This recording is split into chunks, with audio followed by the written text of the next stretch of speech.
Hi guys, स्वागत है आप सभी का मेरे YouTube channel C for you में। आज देखते हैं कोऑर्डिनेशन कंपाउंड का लेक्चर नंबर 2, लवण अर्थात साल्ट। लवण, अब कहेंगे लवण कहते किसको है, यानी एसिड प्लस बेस दोनों आपस में रिएक्शन करें तो salt plus water. Example, HCl acid है प्लस NaOH बेस है। इन दोनों का आपस में रिएक्शन करवाएं तो NaCl प्लस H2O बनता है। जो NaCl बना ये एक साल्ट है। अब जो लवण है उसका डिवाइडेशन करते हैं। लवण है उसको दो भागों में बांटा जा सकता है। फर्स्ट पार्ट है साधारण लवण,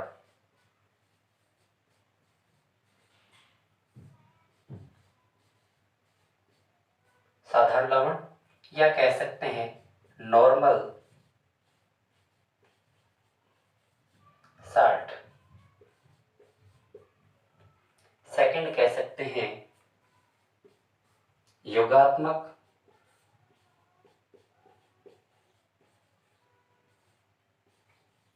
लवण या कह सकते हैं एडिशनल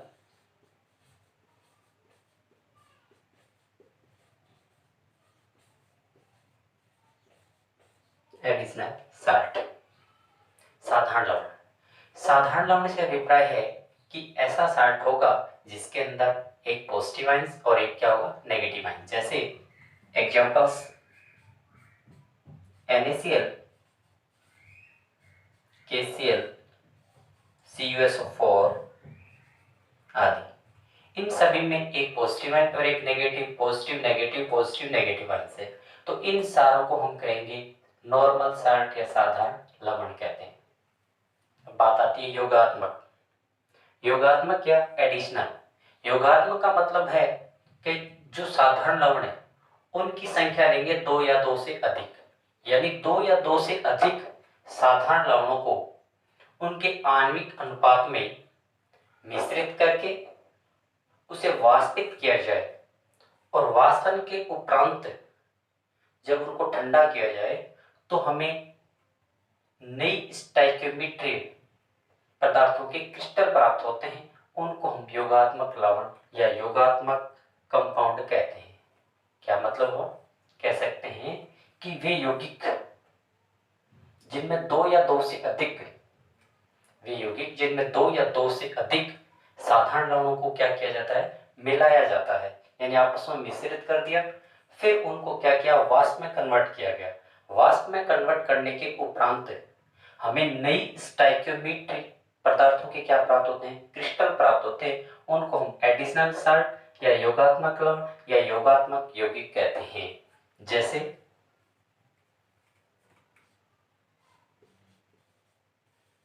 K2SO4 प्लस Al2SO4 का whole thrice plus choice H2। ये साधारण लवण है, ये भी एक साधारण लवण है। इन दोनों साधारण लवणों को क्या किया गया, आपस में आणविक अनुपात में क्या कर दिया गया, मिश्रित किया गया। मिश्रित करने के बाद इनको किस में कन्वर्ट किया गया, वाष्प में कन्वर्ट किया गया। वाष्प में कन्वर्ट करने के पश्चात फलस्वरूप हमें क्या हुआ, नई स्टोइकियोमेट्री पदार्थों की क्या प्राप्त हुई, क्रिस्टल प्राप्त हुए। अर्थात वाष्प को फिर हमने इनको क्या किया, ठंडा किया। ठंडा करने के बाद अपने को क्रिस्टल्स प्राप्त हुए नए पदार्थों के, तो उन्हीं को हम क्या बोलते हैं, योगात्मक लवण कहते हैं। अब यदि इनको हमने वाष्प में कन्वर्ट करके ठंडा किया जाए तो हमें ये पदार्थ प्राप्त होता है K2SO4 Al2SO4 का whole thrice dot choice H2। ये क्या है, योगात्मक लवण है। इसी प्रकार दूसरा एग्जांपल ले। ये फर्स्ट सेकंड एग्जांपल की बात करें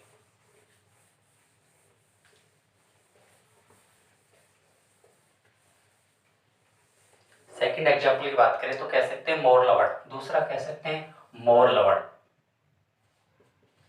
FeSO4 प्लस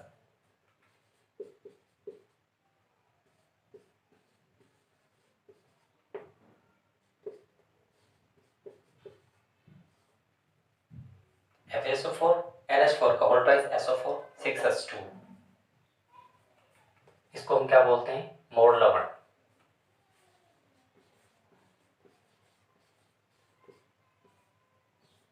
मोर लवण यह बोला जा सकता है FeS, फेरस अमोनियम सल्फेट। अब ये कंपाउंड जो प्राप्त होगा वो इस प्रकार से होगा FeSO4 डॉट NH4 का whole twice SO4 dot 6H2। ये क्या है, योगात्मक लवण है। जो पहला एग्जांपल था इसका नाम क्या कह सकते हैं, potash alum.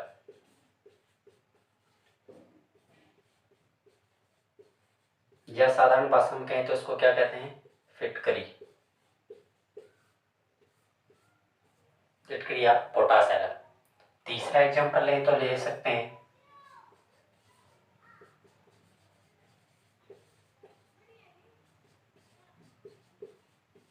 KCl MgCl2 6H2। इससे प्रोडक्ट अपने को प्राप्त होगा KCl MgCl2 डॉट 6H2। इसको बोला जाता है कार्नेलाइट।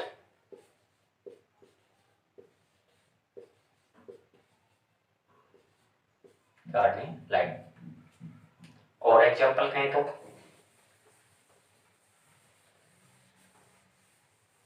चौथा एग्जांपल कहें तो हम कह सकते हैं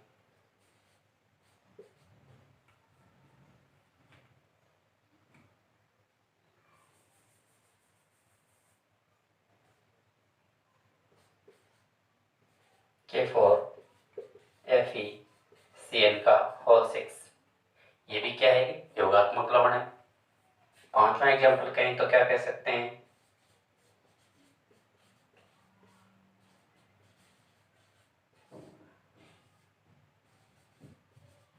ये भी किसका है, योगात्मक लवण का एग्जांपल है। इस प्रकार से एग्जांपल होंगे तो उनको हम क्या बोलेंगे, योगात्मक लवण या एडिशनल साल्ट कहते हैं। अब जो योगात्मक लवण है इसको हम फिर दो भागों में डिवाइडेड कर सकते हैं।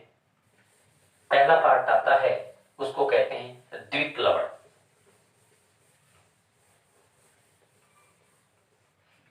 एडिशनल साल्ट था,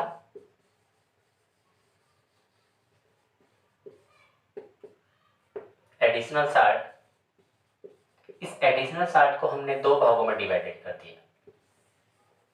एक तो कौन सा हो गया, द्विक लवण, या इसको बोला जा सकता है डबल साल्ट। दूसरा संकुल लवण,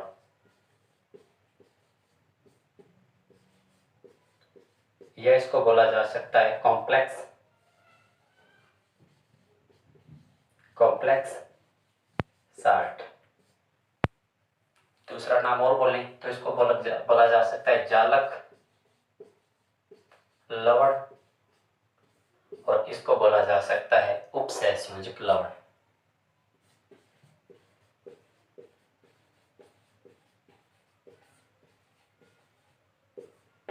उपसहसंयोजक लवण। अब पहले देखते हैं द्विक लवण।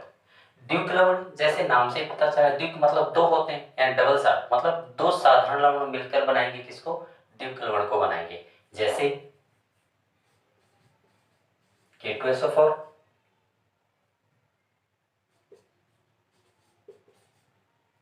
Al2SO4 का होल थ्राइस SO2। इससे जो हमने बनाया था इस प्रकार से कि K2SO4 डॉट Al2SO4 का whole thrice dot choice S2। ये क्या है कि जिसको बोलते हैं फिटकरी या पोटास एलम। ये एक क्या है, डबल साल्ट है, डबल साल्ट है। डबल साल्ट का आगे क्या कह सकते हैं कि जो डबल साल्ट है वो क्या होता है, जिस सॉलिड स्टेट में, ठोस अवस्था में सॉलिड स्टेट, ठोस अवस्था में क्या होता है, स्टेबल होता है। यानी कि जब तक ठोस अवस्था में है तब तक तो ये क्या रहेगा, स्थायी रहेगा। लेकिन जैसे इस द्विक लवण को हम जलीय माध्यम में ले लें तो यह जिन साधारण लवणों से मिलकर बना है उसके आयनों के गुणों को क्या करेगा, प्रदर्शित करेगा। अर्थात जैसे इसको जल के अंदर लेंगे तो ये के positive ion SO4 -2 Al+3 SO4 -2 यानी इन आयनों के गुणों को प्रदर्शित करेगा द्विक लवण। और कह सकते हैं कि जो द्विक लवण है उसमें क्या होता है, हमेशा ही आयनिक बॉन्ड होता है। हमेशा ही कौन सा होगा, आयनिक बॉन्ड होगा, आयनिक बॉन्ड होगा।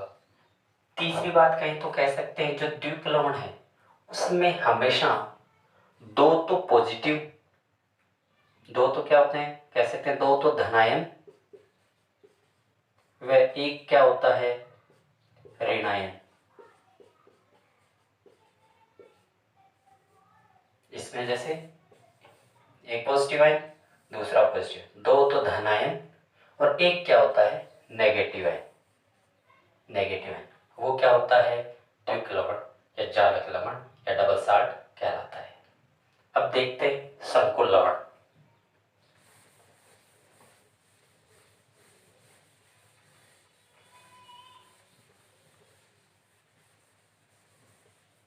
संकुल लवण, संकुल लवण जैसे एग्जांपल, फर्स्ट एग्जांपल लेते हैं K4FeCN का होल 6। दूसरा एग्जांपल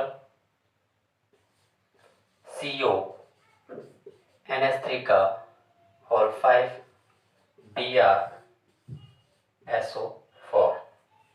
थर्ड एग्जांपल PTPY का होल 4 PTCl4। अब जो संकुल लवण है उसमें क्या होगा कि ये सॉलिड स्टेट और जलीय विलयन दोनों अवस्था में क्या होते हैं, स्टेबल होते हैं। फर्स्ट बात क्या कह सकते हैं कि ये सॉलिड स्टेट और एक्वा माध्यम दोनों में क्या होंगे, स्टेबल होंगे। एक्वा माध्यम सॉलिड स्टेट ठोस अवस्था और जलीय अवस्था यानी जल में मिलाने के उपरांत दोनों ही अवस्था में क्या होते हैं, स्टेबल होते हैं।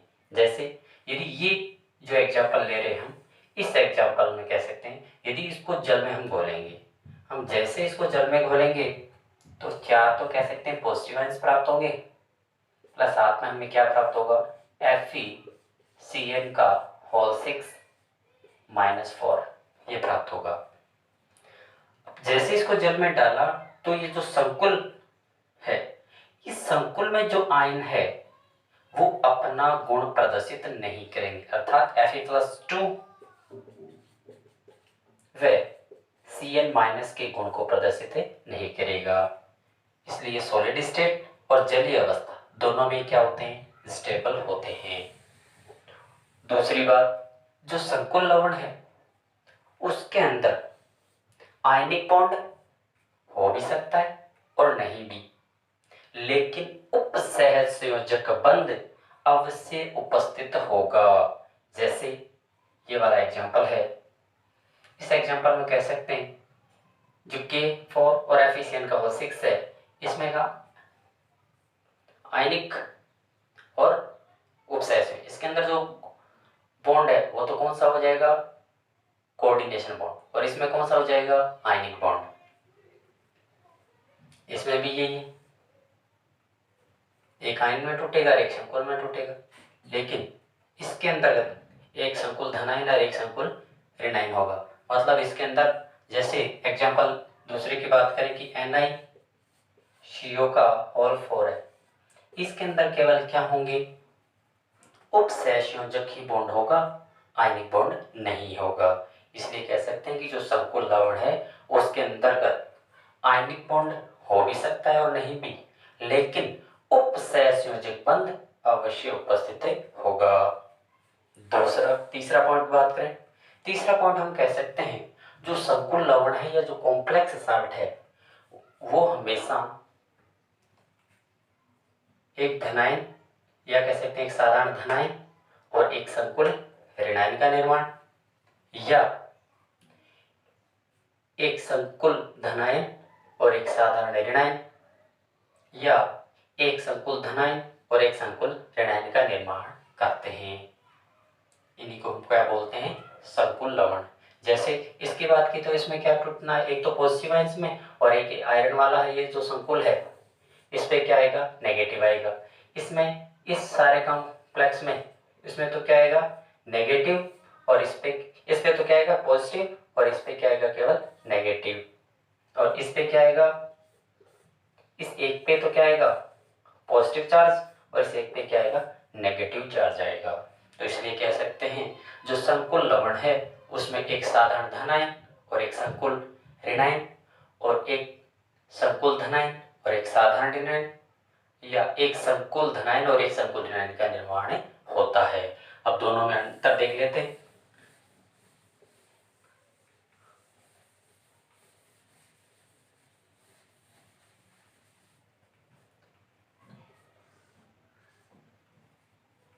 तो पहला कौन सा था, डबल साल्ट, और सेकंड कौन सा था, कॉम्प्लेक्स, कॉम्प्लेक्स है साल्ट। अब दोनों में अंतर देख लेते हैं। पहला अंतर तो क्या होगा कि ये सॉलिड स्टेट में क्या होते हैं, स्टेबल होते हैं। सॉलिड स्टेट में क्या होते हैं, स्टेबल। लेकिन जो कॉम्प्लेक्स साल्ट है वो सॉलिड स्टेट, सॉलिड स्टेट और एक्वा माध्यम दोनों में क्या होते हैं, स्टेबल होते हैं। दूसरा अंतर, इनके अंदर हमेशा कौन सा बॉन्ड पाया जाएगा, आयनिक बॉन्ड। लेकिन इनमें आयनिक बॉन्ड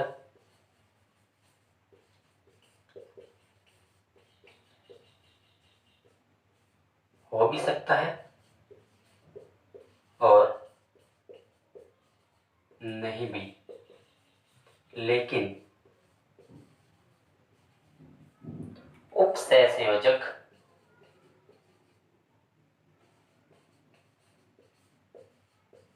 बंध अवश्य होगा।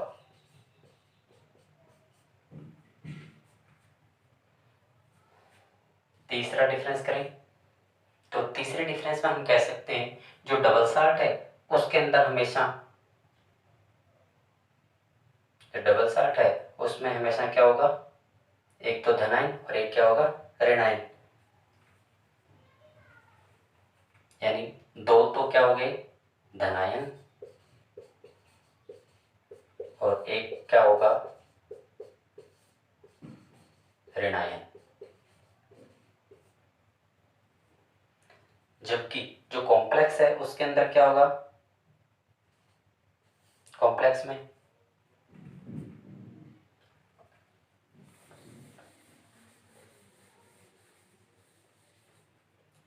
में क्या कह सकते हैं, एक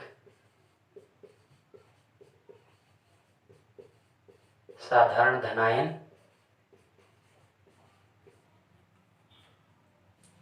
और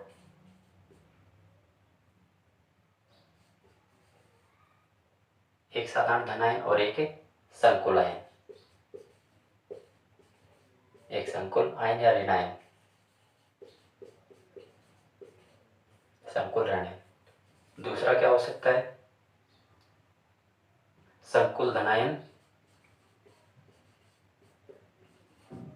संकुल धनायन और साधारण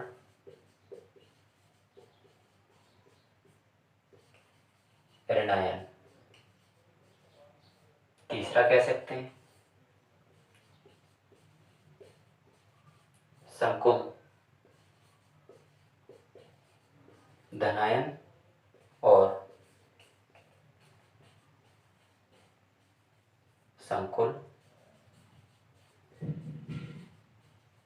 ऋणायन। नेक्स्ट लेक्चर में हम पढ़ेंगे कि केंद्रीय परमाणु किसे कहते हैं, लिगेंड किसे कहते हैं, और लिगेंड के जो वर्गीकरण है उन सारों का अध्ययन करेंगे अपने नेक्स्ट लेक्चर में। जय हिंद, जय भारत।